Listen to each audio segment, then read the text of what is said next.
When people are very old and deteriorated and no one enters their world and they're just sitting there, they will withdraw inward more and more. And their desperate need for connection is all now inside. And if a person is all alone, even if they're very, very deteriorated, there's a longing for this kind of closeness. Mrs. Wilson? Hello.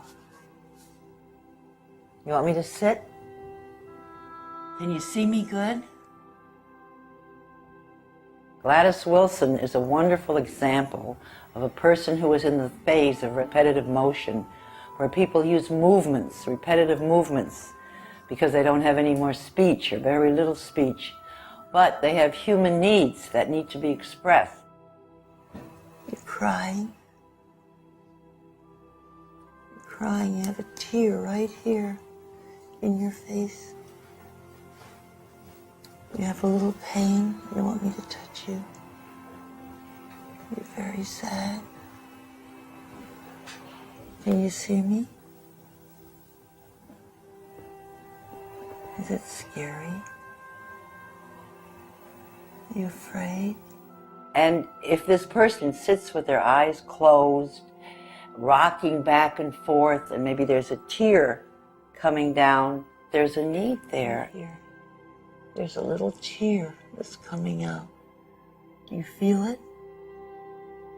You feel a little tear?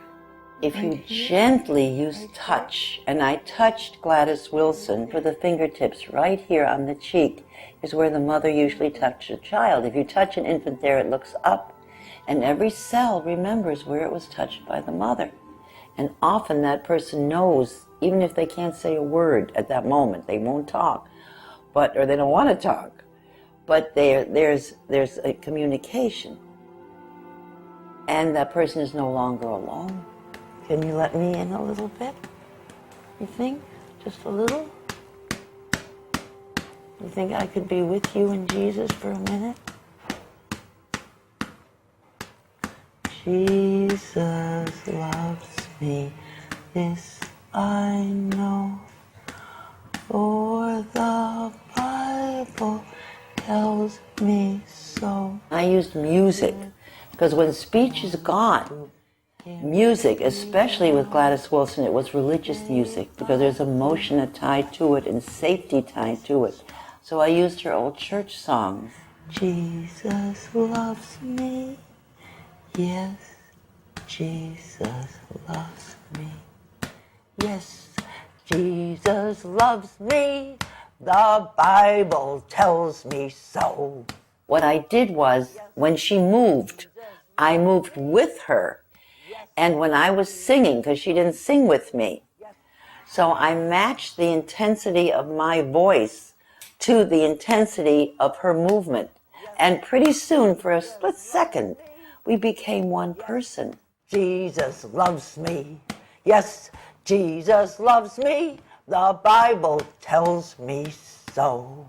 So at one point, when she got very quiet and very peaceful, and my voice became very quiet as hers and very peaceful, and my breathing slowed to her breathing, she pulled me to her, and I moved with her.